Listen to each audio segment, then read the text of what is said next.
ഹരൻ സാറിൻ്റെ മറ്റൊരു master piece വർക്കായിരുന്നു പരിണയം മ്യൂസിക്കലിയും M T സാറിൻ്റെ ഒരു സ്ക്രിപ്റ്റ് എന്ന നിലയിലും എല്ലാം കൊണ്ടും ഒരു ക്ലാസിക് ഓഫ് ഓൾ ടൈംസ്.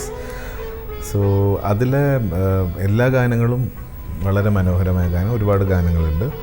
അതിൽ ഞാൻ അഭിനയിച്ച് ഒരുപാട് പ്രത്യേകതകളുള്ള ഒരു ഗാനം എന്ന് പറഞ്ഞാൽ സാമജസഞ്ചാരിണി. കാരണം അത് കഥകളി വേഷങ്ങൾ, ഈ കഥാപാത്രം മാധവൻ എന്ന് പറഞ്ഞാൽ ഞാൻ ചെയ്ത കഥാപാത്രത്തിൻ്റെ പല വേഷങ്ങൾ ഈ ഹീറോയിൻ എങ്ങനെ ആസ്വദിക്കുന്നു, അതുപോലെ അവർ തമ്മിലുള്ള ഒരു ഇൻറ്റിമേറ്റ് ഒരു സീക്വൻസിൻ്റെ ആ പടത്തിലൊരു മെയിൻ പോർഷൻ ഈ സോങ്ങിലൂടെയാണ് കൺവേ ചെയ്യുന്നത്.